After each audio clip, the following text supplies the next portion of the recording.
Okay, I'm excited to hear about your findings with regard to innovation and scaling and impact. I was just sitting in on this table, and it sounded really, really interesting what they were talking about. So I'm going to start on this half of the room and for this time.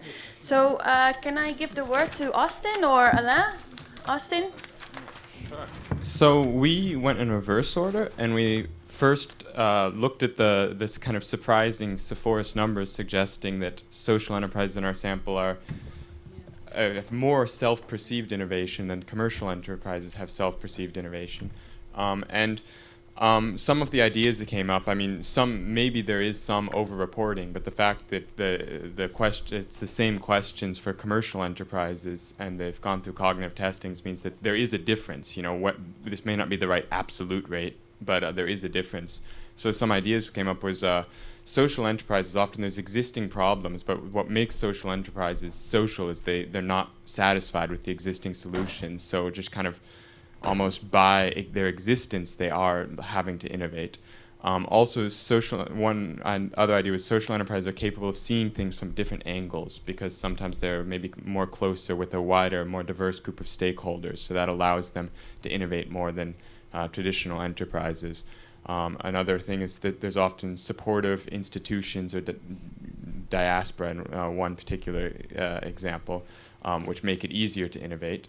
I mean, one of the things is just how is innovation defined? Like, part of the reason why this is surprising is because maybe we're still thinking of innovation as invention, as some sort of technical product, whereas a lot of the examples that some of the entrepreneurs were sharing were just these things about bringing existing ideas together, kind of making small tweaks about how you do things, or even collaborating with different people. So that can explain part of it.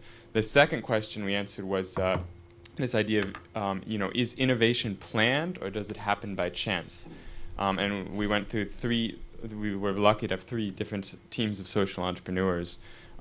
So for the first example, it was a development program for women, and she said that this program was really developed through a long learning process. First, there was discovering this gap, this need through experience, and then once there was the decision to make this new product, then this was developed in a long process of experimentation and constant improvement. The second example was actually the founding of the social enterprise was bringing together methods. Like, they had this goal of solving this problem and of meeting this huge scale of this problem. And the innovation was really just identifying some methods that work and figuring out how to bring them together and how to scale them up. And then the last one was that the first respond was saying that for them everything has been very planned. That they from the beginning they identified this problem. Some people even had personal experience with this problem, so they were very kind of systematic and methodical about trying to figure out how to solve it. But at the same time, while they were solving it, although the direction was very much planned, along the way they would run into surprises, and then that would force them to change. And one other suggestion from Robin was that maybe to rephrase this question, not think about innovation as planned or chance. Sometimes it's both. So in their example, they have a system. They have a planned system for how to innovate, but the system is comprised of them observing the market for opportunities, and then once they come upon opportunities, then acting upon those. So there's elements of both planning and chance. Thank you, Austin. That's very, very, very insightful. I'm going to move to the next table. Orsi, you have some things to share with us from that table? So we started to talk about innovation. Later we realized that we should have talked about experimentation, but then we stick to innovation. So we talked about many different things. I tried to group them. So about how innovation starts. What is the starting point of the innovation? We talked about whether it's a good idea to put up a system which would foster innovation, just like some of the big companies do. Then we talked about whether if a social enterprise would focus on the solution or would like to fill a gap, then innovation would naturally happen without any external. We talked a lot about the personality of the leader, and I think we agreed that if we have a diverse team, just like the idea of having new, fresh people in the board, would enhance innovation. These people would bring in new insights. And it was also said that different times require different leaders. We also talked about that innovation sometimes happens through combining already existing things in a new way, and in itself this can bring innovation. Then we talked about the different innovation phases, and we said that at start it might be an ad hoc process, but later you need more structure if you want to attract funding. So these were the key insights. Thank you, Ursi. Thank you very much. Over to the next table. Anna, is it you? Yes. Yes. Okay. So we started off our discussion sort of thinking about what is innovation, and the fact that the term is used quite in quite different ways. That sometimes it is talking about. Well, we were surprised about how much radical innovation was as well. So that sort of pushed us to try and understand, well, what is innovation? And then from economics, I remember when I was learning about innovation, there was this distinction between invention being the coming up with the new idea, and innovation being the commercialization of it, which seems to me to be what was talked about in terms of scaling and diffusion. So we were discussing that, and then we got onto the topic of, well, actually, what's interesting is that a lot of this innovation is to survive, a need to diversify your income, and then, in the discourse, it's often seemed like the driver of innovation is the want to do something new, to change. Yet, when what we're looking at in social enterprises is that it's really another driver. The fact that they want their enterprise to survive, to have impact, to grow, and that then leads to the innovation. And then we got on talking about how, well, what was something that's really interesting out of the discussions we've had today is the emphasis on innovation being this process, being this learning process, and really perhaps we could be talking more about learning and problem solving rather than innovation, but the innovation is the word that's kind of sexy and gets attention. So the discourse is about innovation. Then,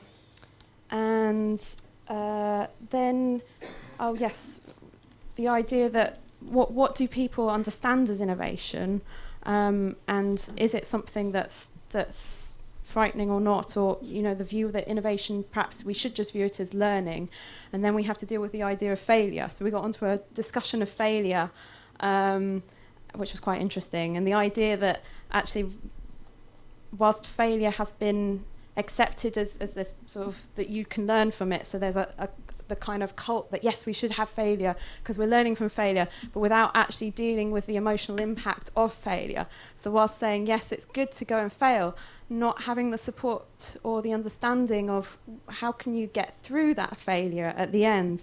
And Hannah told us some interesting findings from Unlimited, that what they saw is that they find that actually there's a really deep loss for social entrepreneurs, and it does seem to be worse for social entrepreneurs than entrepreneurs, because they're feeling also that they're not just let down themselves, but they're beneficiaries and a wider network. So yes, we had a discussion about that, and yeah. Thanks very much. I hear a lot of things from the keynote this morning coming back in these discussions, so that's really interesting. Okay, moving over to scaling and impact. So the table in the back, perhaps first Miriam, can you Oh, sorry. Yeah, microphone, very important. Thank you. Yeah, we discussed about scaling and about the challenges organizations face when scaling. So what we one main point was the geographical adaptation that is very difficult at times, and that you kind of underestimate all the different rules and problems you run into, and also that managing different teams across different places in the country can be very hard and challenging. We also heard a specific example where you tried scaling through retailing, and then along the way you kind of multiply the complexities you run into, and then it just doesn't work out in the end. You have to find other ways. And one important thing I think that came out was the importance of collaboration, and collaboration with the right people who can actually support you, and where you can kind of create common wins along the way. And and also that scaling is also a learning process along the way, right? If you cannot work with the people, you might have to say goodbye to them, for example, and try with others. What else did we not say? It's okay to stop there. It's absolutely. Thank you very much. So moving on to the next table, Alex. Yes, our conversation was actually very complementary to yours because we discussed mostly impact and impact measurement.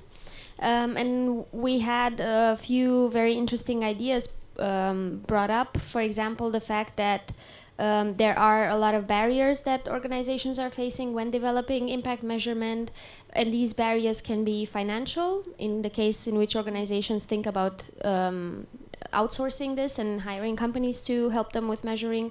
But it's also an attitude question, because organizations are sometimes scared to measure because they don't know really where to start, and they feel like this is too big of a task.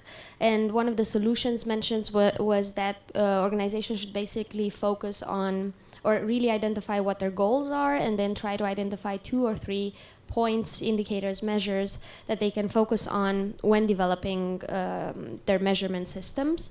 It was also brought up that impact measurement can serve as a reality check for the organization. Bad feedback is very useful when it comes, because it helps as a learning tool.